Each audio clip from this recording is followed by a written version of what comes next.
नदी में पानी की धारा बहती चली जा रही है। घड़ी निरंतर समय के साथ समय को परिवर्तित करती हुई चली जा रही है।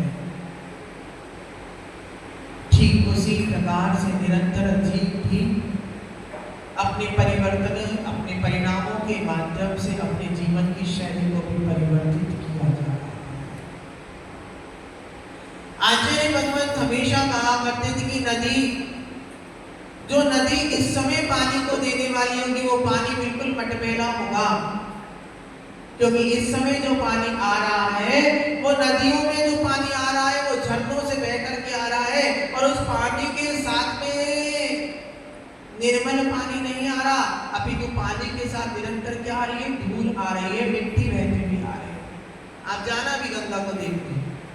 अभी हम लोग जब हम भगवान आदिनाथ की प्रतिवार स्थलीय अष्टापद से विहार करते हुए आए तो हमने वहां के लोगों ने हमें बताया कि महाराज जी आपको अभी जो गंगा दिखाई दे रही है बहुत स्वच्छ है, पवित्र है। जैसे ही बरसात का मौसम प्रारंभ हो जाएगा, जब ऊपर पहाड़ों पर बारिश होने लग जाएगी तो गंगा का पानी भी मटमैला हो जाएगा। इसलिए आप देखना अभी भर के लाओगे ना, हमारे गुरुदेव कहा करते शरद पूर्णिमा का क्या महत्व होता है।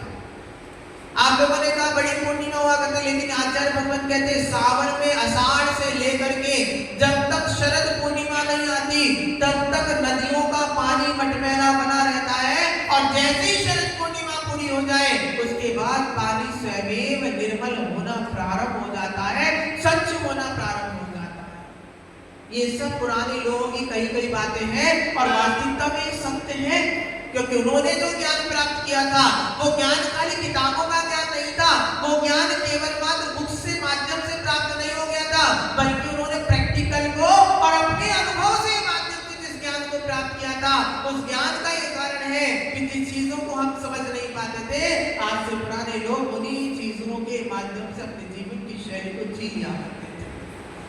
हम देखते हैं कई बार, हम जानते हैं कई बार आज के जमाने में लोग जब अपने घर पर किसी वस्तु को बनाते हैं या कुछ समय के लिए इकट्ठा करके रखते हैं, अचार आदि बनाते हैं, पहले के जमाने में विनेगर नहीं हुआ करता था, लेकिन फिर भी साल 2 साल तक अचार सुरक्षित रह जाया करता था। और आज के जमाने में क्या हो गया, वही चीज है, वही सब कुछ है, लेकिन इनका अचार महीने में, वैसे अचार खाना नहीं चाहिए, लेकिन हम एक एग्जाम्पल के तौर पर बता रहे हैं कि 1 महीने तक भी वो अचार सुरक्षित नहीं रहता,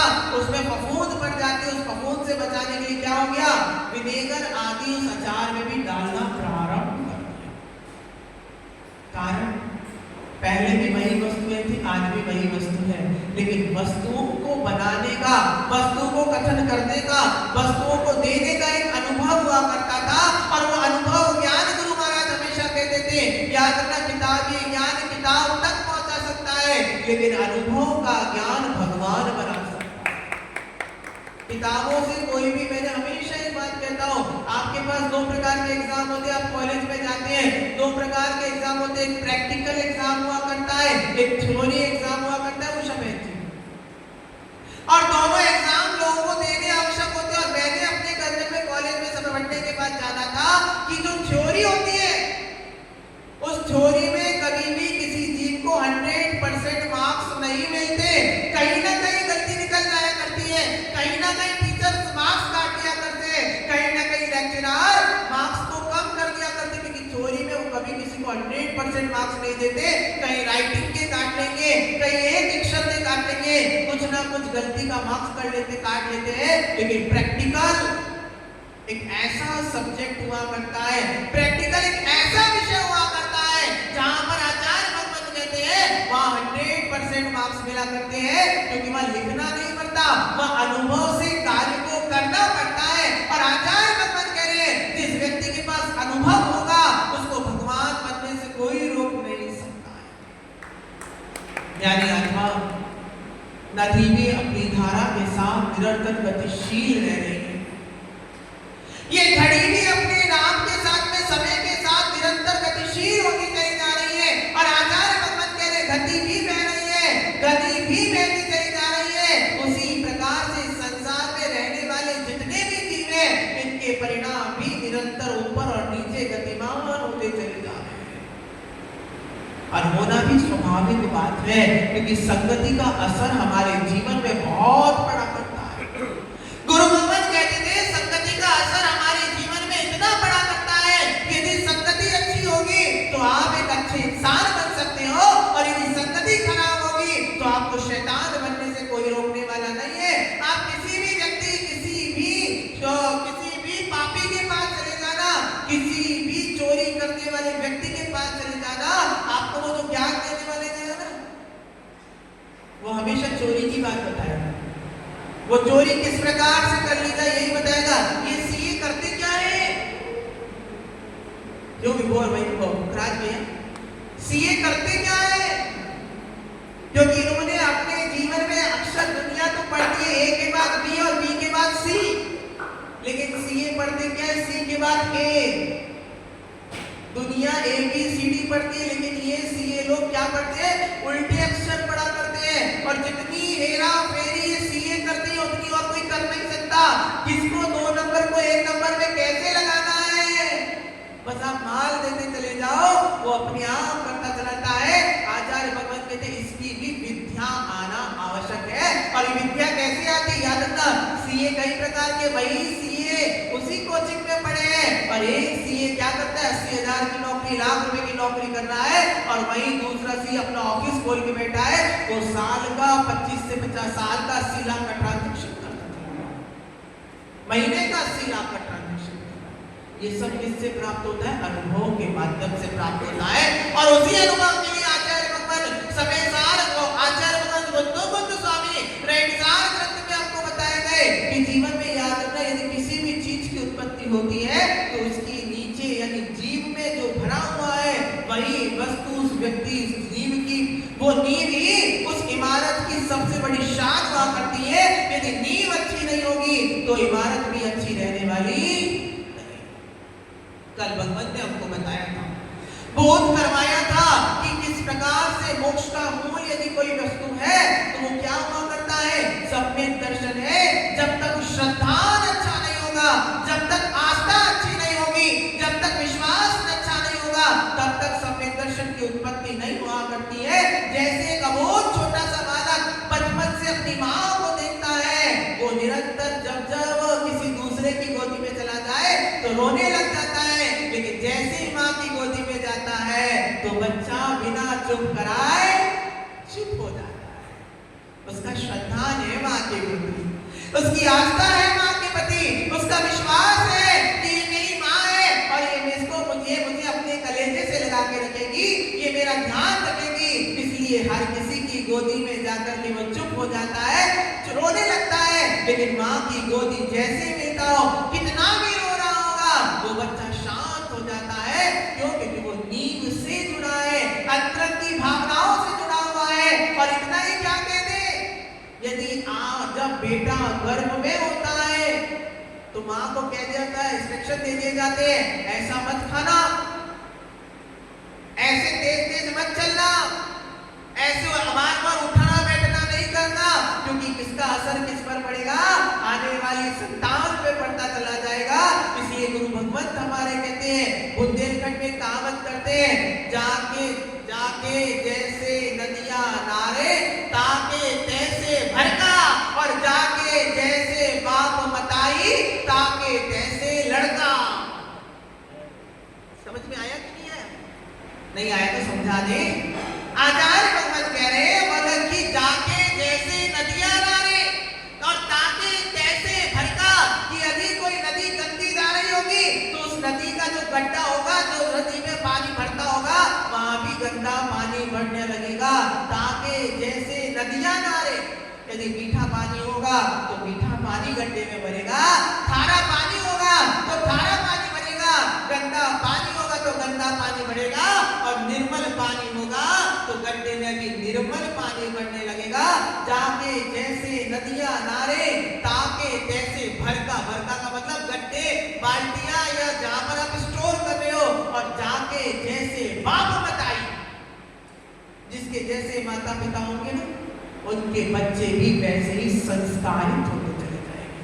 मैं देखता हूँ कई बार माँ बाप अपने बच्चों को लेके आते हैं और कहते हैं नमोस्तु कर, नमोस्तु कर, नमोस्तु कर, खुद आएंगे नमोस्तु नहीं करेंगे, लेकिन बच्चे की गर्दन पकड़ के नमोस्तु कर। अरे ज्ञानी, हमारे गुरुदेव हमेशा कहते थे कि बच्चे ज्ञान से नहीं समझते, बच्चे देख करके समझते। यदि माँ बाप बैठ करके नमोस्तु करेंगे, यदि माँ बाप बैठ करके नमस्कार करेंगे, तो एक नहीं, 2 दिन नहीं, 3 दिन, चौथे दिन बच्चा माँ बाप को देख करके अपने आप नमस्कार करने लग जाता है, क्योंकि वो अनुभव की, वो शब्दों से नहीं समझता, वो दृष्टि के ज्ञान से समझता है। और जो व्यक्ति दृष्टि के ज्ञान को समझ जाता है, वही एक अच्छा इंसान बन करके तैयार हो जाए। आचार्य भगवत बुद्ध स्वामी भगवत ने कहा है कि याद रखना, जब तक जिसके संस्कार अच्छे नहीं होंगे, जब तक जिसके अंतरंग की भावनाएं अच्छी नहीं होगी, तब तक व्यक्ति का निर्माण अच्छा नहीं हो सकता, तब तक एक अच्छा व्यक्ति नहीं बन सकता। ठीक उसी प्रकार से जिसकी नींव, जिसका श्रद्धान मजबूत नहीं होगा, प्रभु क्या करते हैं? बोलो, प्रभु कुछ करते हैं क्या? है? प्रभु कुछ नहीं करते, फिर क्यों आते हो? जब प्रभु कुछ करते ही नहीं है, जब प्रभु कुछ देते ही नहीं है, जब प्रभु कुछ से मांगने पर कुछ मिलता ही नहीं है, तो फिर प्रभु के दरबार में आने का लाभ क्या है? आचार्य भगवत कहते हैं, प्रभु कुछ नहीं देते, लेकिन जो वो देते हैं वो और कोई नहीं देता। प्रभु कुछ देते नहीं है, लेकिन जो प्रभु देते हैं वो और कोई नहीं देता। क्या देते हैं? प्रभु हमको वो नहीं देते जो संसार चाहता है, प्रभु हमें वो नहीं देते जो संसार चाहता है, प्रभु हमें वो देते हैं जो प्रभु स्वयं चाहता है। ऐसी वैसी वस्तु नहीं देते प्रभु। प्रभु क्या कहते हैं? भगवान ने एक ही कहा, अप्पा सो परमप्पा, हर आत्मा में परमात्मा शक्ति विद्यमान है। इसलिए प्रभु ने कभी भी किसी से द्वेष भाव नहीं रखा। उन्होंने कहा, यदि मैंने किसी भी आत्मा के प्रति द्वेष का भाव रख लिया, तो याद रखना, मैंने उस जीव के प्रति द्वेष भाव नहीं रखा, अभी तो मैंने भगवान के प्रति द्वेष का भाव रख लिया। अब सोचना, जो व्यक्ति भगवान से द्वेष रखेगा, उसको किस स्थान पर जगह मिलने वाली है? मैं समझता हूँ 3 लोक में ऐसी कोई जगह नहीं है जहाँ भगवान से द्वेष रखने के बाद भी तुम्हारे, अब तो इतना ही क्या, श्रावक से क्या, आजकल तो साधुओं से भी द्वेष भाव हो जाता है। जो साधु मेरे मन की बात नहीं कहता, वो साधु मेरा विरोधी है। जो साधु मेरे मन की बात नहीं कहता, वो साधु तो थर्ड क्लास साधु है। याद रखना, गुरुदेव हमेशा कहते थे, साधु कैसा भी साधु हो, वो तो तिर जाएगा, लेकिन तुम क्या तिर पाओगे? मैं एक जगह गया था, गाजियाबाद में, बहुत साल हो गए। एक व्यक्ति था, गुरु महाराज किसी महाराज का बहुत महत्ता भक्ता कि पूरा बाल स्तंभ में उनकी फोटो बना दी थी। लेकिन जैसे ही कोई अनहोनी कर्म के वशीभूत कोई घटना घटी तो क्या किया, उसने पत्थर लेके उसी समय उस पत्थर के फोड़ दिया, तोड़ दिया। मैंने कहा कैसा पापी, घोर पापी जीव है। याद रखना, गुरु भगवंत हमेशा एक बात कहते थे, यदि तुम किसी रास्ते से जा रहे हो और वहां नॉनवेज लटका हो तो तुम क्या करोगे? आप क्या होगा, रोड तोड़ दो, बुलडोजर चला दोगे, क्या करोगे? हैं? आप दुकानें बंद करवाओगे, लड़ाई दंगा करने लगोगे। आचार्य भगवंत कह रहे जो बुलडोजर चला रहा है, जो लड़ाई झगड़ा कर रहा है, उसमें इंसानियत नाम की है ही नहीं, क्योंकि ये संसार असार है। संसार में नाना जीवा नाना कर्म, अनेक प्रकार के कर्म रह रहे हैं। यदि वो रोड खराब है तो हम क्या करेंगे? कोई बात नहीं, रास्ता खराब है, हम इस रास्ते को छोड़ देते, हमको इस रास्ते से क्या प्रयोजन, हमें तो मंदिर के मार्ग तक जाना है, ये गली नहीं जाएंगे तो अगली गली से घूम के चले जाएंगे। पर जहां हमारे राग द्वेष के भाव बढ़ते चले जाते हैं, हमें ऐसा रास्ता बदल देना चाहिए। इसलिए जीवन में याद रखना, साधु किसी एक नगर के बंद के नहीं रहते। हम अधिकतर कोशिश करते हैं, इस साल राजस्थान वर्षा योग किया तो अगले साल गुजरात चले जाओ, अगले साल गुजरात किया तो अगले साल महाराष्ट्र चले जाओ, अगले साल महाराष्ट्र चले गए तो अगले साल दिल्ली आ जाओ, इस साल दिल्ली आ गए तो अगले साल उत्तर प्रदेश चले जाओ। क्योंकि स्थान परिवर्तित करते रहोगे तो राग और द्वेष की परिणति बदलती रहेगी। गुरु भगवत का एक नियम था, साधु की कोई एरिया नहीं होता। आजकल हो गया है साधुओं के साथ भी, इस एरिया के महाराज दिल्ली वाले हैं, महाराज है? ये महाराष्ट्र वाले। याद ना, मेरे गुरुदेव कहते थे एरिया तो कुत्तों का होता है, इंसानों का एरिया नहीं होता है। साधु तो जहां जाता है, साधु पानी की तरह निर्मल होता है, जहां ढलान मिलती है वहीं बहता चला जाता है, उसका किसी से कोई प्रयोजन नहीं है। ये निवाई वाले यहाँ आकर के बैठे, इनसे पूछ लेना, अगर मैंने एक बार भी किसी को फोन करवाया हो, कल कह रहे थे महाराज पत्रिका नहीं भेजी, गांव वाले कह रहे अभी तक पत्रिका नहीं आई। हमने कहा ज्ञानी आत्मा, जीवन में ध्यान रखना, जिसको हमसे प्रेम होगा उसको पत्रिका की आवश्यकता नहीं है, और जिसको प्रेम नहीं होगा उसको कितनी भी पत्रिकाएं भेज देना, वो कभी तुम्हारे दर्शन करने आने वाला नहीं है। मेरे गुरुदेव कहते थे आस्था होगी तो तुम जंगल की हिमालय की चोटी पे जाके बैठ जाना, भक्त तुम्हारे दर्शन करने वहां आ जाएगा। और आस्था नहीं होगी तो नगर के मंदिर में आके बैठ जाना, वो भी तुम्हारे दर्शन करने आने वाला। यानी आत्मा सबसे बड़ी चीज है तो श्रद्धान का होना। सम्यक भगवान बनने की प्रक्रिया में यदि सबसे पहली भूमिका है जब मटेरियल को, जो मटेरियल है, भगवान बनने वाला जो मटेरियल है, उस मटेरियल में सबसे इंपॉर्टेंट वस्तु यदि कोई है तो वो है श्रद्धा, वो है सम्यक, और वो है सम्यक दर्शन। गुरु भगवंत कहते थे सम्यक तो वही वस्तु है, सम्यक वो चीज है, सम्यक वो वस्तु है जो हमारी श्रद्धा का केंद्र हुआ करती है, जो हमारी आस्था का केंद्र हुआ करती है, जो हमारे विश्वास का केंद्र हुआ करती है। और वो सम्यक इतनी सी वह चीज के कारण, जैसे मैंने परसों बताया था ना, इतना सा नींबू का एक बूंद हजारों लीटर पानी में, दूध में डाल दो, इतनी सी नींबू की, अरे इतना सा नींबू क्यों डाल रहे हो? जिस बर्तन में रोज नींबू निचोड़ते थे, ऐसे बर्तन को मांजने के बाद उसमें दूध को डाल दो और उबाल दो। कुछ डालना नहीं है, केवल उसमें बर्तन में दूध को डाला, उसका प्रभाव क्या रहा कि वो दूध को बिना कुछ डाले ही फाड़ देता है। ऐसे आचार्य भगवत में क्यों सम्यक दर्शन पर जोर दे रहा हूं, क्यों दो दिन तक सम्यक दर्शन के ऊपर प्रवचन कर रहा हूं? आचार्य भगवत की श्रद्धा ही, ज्ञान महत्वपूर्ण नहीं है, चारित्र इंपॉर्टेंट नहीं है, वो अपनी जगह इंपॉर्टेंट है, लेकिन गुरु भगवत कहते हैं श्रद्धान होना ही सबसे इंपॉर्टेंट होता है। मैं देख रहा था अच्छे जैनी, सावन का महीना चल रहा है, पहले भगवान महावीर पर जल चढ़ाते हैं, उसके बाद जल लेकर के पिंडी पर चले जाते हैं। क्या श्रद्धा है, क्या आस्था है। बोले महाराज वहां नहीं जाएंगे तो व्यापार कम हो जाएगा। मैंने कहा ज्ञानी यदि तेरे भाग का होगा तो तेरी दुकान पर ग्राहक की लाइन लगी रहेगी, और तेरे भाग का नहीं हो तो दुकान कितने में कहते 24 घंटे में खोल लेना। यदि ग्राहक तेरी दुकान पर नहीं आना चाहेगा तो कभी नहीं आ सकता। प्रभु कभी आज तक किसी प्रभु ने अपना कोई पोस्टर लगाया हो मेरे मंदिर में दर्शन करने आओ? आज तक किसी प्रभु ने ऐसा एडवर्टाइजमेंट दिया हो मेरे मंदिर में दर्शन करने आओ कि महावीर के मंदिर में आना, पारसनाथ के में नहीं जाना? कई 27 वालों ने एडवर्टाइजमेंट लगाया कि भैया मंदिर में दर्शन करने आओ। नहीं, आचार्य भगवान कहते हैं जिसका पुण्य होगा वो स्वयं से दर्शन करने आएगा। मुझे बुलाने की आवश्यकता नहीं है, मुझे आमंत्रण देने की आवश्यकता नहीं है। अपितु जिसका पुण्य होगा, जिसको मेरे दर्शन का लाभ लेना होगा, वो स्वयं चल के आएगा। प्रभु तो अपने स्थान पर बैठे हैं और प्रभु ने कह दिया आओगे तो वेलकम और जाओगे तो। अरे भीड़ नहीं होती, प्रभु ने ये नहीं कहा। सम्यक दृष्टि कभी किसी जीव को भीड़ नहीं कहता। सम्यक दृष्टि जीव तो कहता है आओ भी वेलकम और जाओ भी वेलकम। प्रभु यही तो दृष्टि का अंतर हुआ करता है, यही तो अपनी दृष्टि का अंतर हुआ करता है कि याद रखना सम्यक दृष्टि जीव उस कसाई में भी भगवत सत्ता को देख लिया करता है।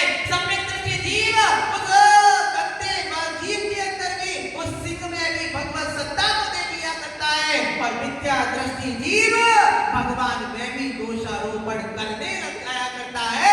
इसलिए विचार करना कि मैं भगवान पर दोष दे रहा हूँ, मैं भगवान में भी दोषारोपण करता चला जा रहा हूँ, तो फिर संसार में शुद्ध कौन हो सकता है? जिसने भगवत सत्ता को प्राप्त कर लिया, जिसने भगवत सत्ता को प्राप्त कर लिया, जिसने सिद्धालय में जाके विराजमान हो गया। लोगों का बस चले तो वो भगवानों में भी कितने दोष ढूंढने लग जाए। लोगों का बस चले तो वो भगवान बोले। वासुपूज्य भगवान को चंपापुरी से बहुत मोह था। क्या बोले? वासुपूज्य भगवान को चंपापुरी से इतना मोह था, इतना मोह था कि कर्म भी वही, जन्म भी वही, तप भी वही, ज्ञान भी वही और मोक्ष भी वही। बोले इसलिए भगवान और कहीं गए नहीं, बोले चंपापुरी अच्छा लग रहा था। मैंने कहा ज्ञानी आत्मा, राग द्वेष तो तेरे अंदर हुआ करता है, मोह तो तेरे अंदर में विकार होता है। प्रभु को किसी से कोई मोह नहीं होता। ये तो काल के दोष हो जाया करते हैं, ये तो सत्ता के पुण्य का, उस जगह का पुण्य हुआ करता है।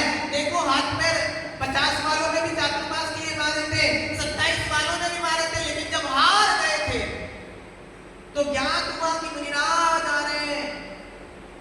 हरिद्वार से बिहार करते करते मुनिराजों का संग आ रहा है और पवन भैया ने सोचा चातुर्मास तो हर साल होता है, इस साल नहीं होगा तो कैसे काम चलेगा।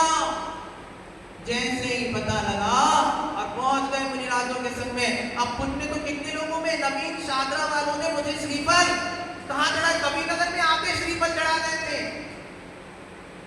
ज्योति नगर वालों ने मुझे श्रीफल वहां पहुंचने के बाद चढ़ा दिया था। कविनगर वालों ने तो इतना हाथ मारा था, बोले यहाँ चातुर्मास की आ गए, उसके बाद भी फोन कर रहे हैं कि महाराज आ जाओ, महाराज आ जाओ। लेकिन मैंने कहा ज्ञानी आत्मा, जिसका पुण्य होता है उसको स्वयं से वस्तु की प्राप्ति हो जाती है। इसलिए जीवन में याद रखना, भगवान भी वहीं जाते हैं, गुरु भी वहीं जाते हैं जहाँ की भूमि का पुण्य हुआ करता है। हम कितना भी सोच ले कि हमको वहां जाना है, जब तक उस जगह का पुण्य नहीं होगा तब तक तुमको बुलाने वाला वहां का कोई है ही नहीं। मैंने मेरठ वर्षा योग किया था, उस समय विचार किया था, पूरे संघ ने निर्णय किया था कि बद्रीनाथ जाएंगे। लेकिन देखो उसके बाद 2 वर्षा योग पूरे हो गए। शिखर जी का वर्षा योग हो गया, निवाई का वर्षा योग किया, उसके बाद हमारा कहा बद्रीनाथ अष्टापद दर्शन करने का योग बन पाया। इसलिए याद रख, जब तक किसी जगह का बुलावा नहीं आता, जब तक किसी जगह के दाने पानी का भोग नहीं होता, तब तक आप कितनी भी कोशिश कर लेना, आप उस स्थान पर पहुंच नहीं सकते। ऐसे ही गुरु भगवत कहते थे कि भगवान तो वो नहीं था, बल्कि उस चंपापुरी नगरी का ऐसा पुण्य की हृदय में था कि प्रभु को बाहर जाने ही नहीं दिया। जैसे बुंदेलखंड का इतना पुण्य रहा कि विद्यासागर जी महाराज बुंदेलखंड को छोड़ के कहीं गए नहीं, और गए तो भी वहां का पुण्य ऐसा रहता था कि आचार्य श्री कहीं भी चले जाए, अमरकंटक चले जाए, शिरपुर भी चले जाए, लेकिन लौट कर कहाँ आते थे? पुनः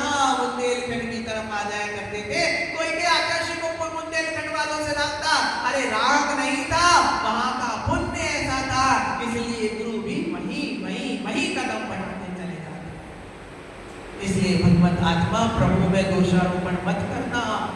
यदि दोषारोपण करना हो तो खुद में करना कि मैं कैसा अबोध हूं, मैं कितना बुद्धिहीन हूं कि मैं अपने दोष नहीं देख रहा, मैं दुष्ट गुणवानों के अंदर दोषों को देखने की कोशिश कर रहा हूं। और आचार्य भगवत कह रहे हैं इस मोक्ष रूपी वृक्ष में यदि कोई इसका मूल है तो क्या है? श्रद्धा है। यदि आस्था है तो प्रभु है, और यदि आस्था नहीं है तो प्रभु नाम का कोई तत्व ही नहीं है। आस्था है तो सिद्ध भगवत है, और यदि आस्था नहीं है तो कोई सिद्ध ही नहीं है। इसलिए गुरु भगवत कहते थे मूल की तरफ ध्यान दो, और वो मूल क्या है? सम्यक दर्शन हुआ करता है, और उसको मूल भी दो प्रकार का हुआ करता है, एक व्यवहार मूल हुआ करता है, एक निश्चय मूल हुआ करता है। क्या कहा? व्यवहार से क्या है? नींद को भर दो, किससे भर दो? मिट्टी डाल दो,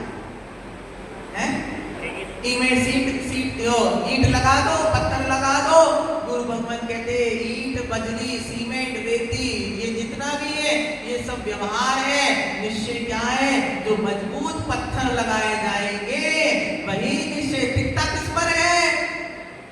पत्थरों के ऊपर ये पूरी की पूरी बिल्डिंग टिकी हुई है। जैसे वृक्ष लगाया, वृक्ष को पकड़ कौन करता है? मिट्टी के माध्यम से वृक्ष की पकड़ बनती है, लेकिन वृक्ष को बढ़ना खाली मिट्टी के हाथ में नहीं होता।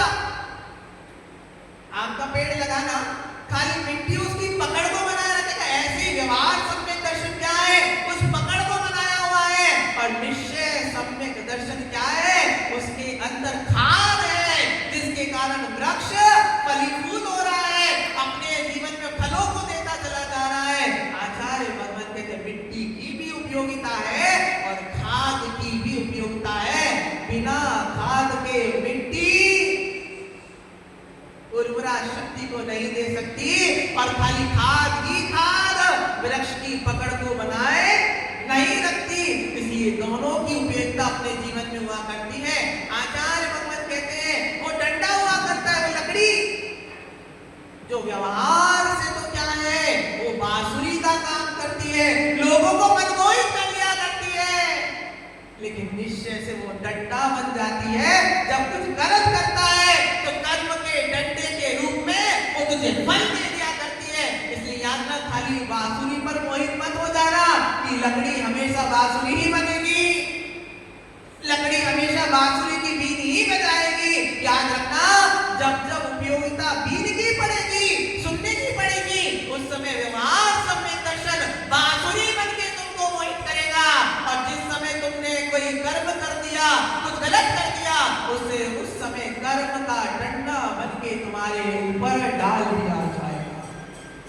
गुरु भगवान संबोधित करते हैं, गुरु भगवान बार बार बताते हैं, याद रखना किसी भी एक प्रकार का धर्म नहीं है। आप सोचो व्यवहार से ही जी लिया जाएगा तो भी नहीं जी सकते, केवल बांसुरी से नहीं जी सकते। बांसुरी बजाते रहोगे तो गाय मोहित हो जाएगी। कन्हैया कहते ना, कृष्ण नारायण बांसुरी बजाते थे तो गाय मोहित हो जाती, लेकिन बांसुरी बजाते रहोगे तो कोई एकांत गाय खतरनाक आ जाएगी जिसको डराने के लिए डंडा भी रखना पड़ेगा। इसलिए भगवान ने कहा बांसुरी की उपयोगिता बांसुरी की जगह है और डंडे की उपयोगिता ऐसे ही जो सम्यक दर्शन हुआ करता है वो दो प्रकार का हुआ। कौन कौन सा? निश्चय सम्यक दर्शन और व्यवहार सम्यक दर्शन। व्यवहार से अजय भैया आप हमारे हो, व्यवहार से हम आपके हैं। निश्चय से महावीर प्रसाद भैया आप हमारे भक्त हो। निश्चय से ज्ञानी आत्मा आप सब में हो। और जब व्यवहार की दृष्टि से उतरता हो तो पता लगता है ये शरीर भी मेरा नहीं है, तो फिर पर द्रव्य मेरी कैसे हो सकती है। जब निश्चय से जीता हूं तो पता लगता है कि संसार में मैं कौन हूं? मैं केवल एक आत्मा का पिंड हूं, उसके अलावा मेरा कुछ भी नहीं है, जिन सबको मैंने अपना मान के रखा है। उषा मेहंदी आज आई हो, बिल्कुल सूती वाली साड़ी, और वो भी कैसे? बिल्कुल ऐसी चमक चमक धमक धमक, बिल्कुल डायमंड की चूड़ी पहन करके आई हो, एक हाथ में घड़ी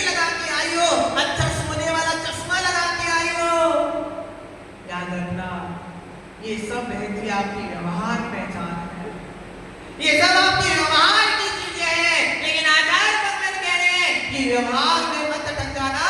यदि इनको देखते रहोगे तो तुम निश्चय की तरफ दृष्टिगोचर मत कर नहीं कर पाओगे। व्यवहार में जीना, लेकिन एक बात रखते जीना कि निश्चय में भी मुझे जीना पड़ेगा। ये सब चीज मेरी है, पर इन सबसे मैं भिन्न हूं। सब कुछ आपका है, लेकिन ये कुछ भी मेरा। ऐसा बोध करके रहना पड़ेगा कि संसार में जो कुछ दिखाई दे रहा है वो सब मेरा है। लेकिन सब मेरा होने के बाद कब तक मेरा है? जब तक आंख खुली हुई है तब तक परिवार आपका है, जब तक आंख खुली हुई है वो मकान आपका है, जब तक आंख खुली हुई है वो भगवान भी आपका है। और जिस दिन आंख बंद हो जाएगी प्रभु भी तुम्हारे नहीं है। प्रभु ने क्या कहा? तुम अपना कल्याण स्वयं करो।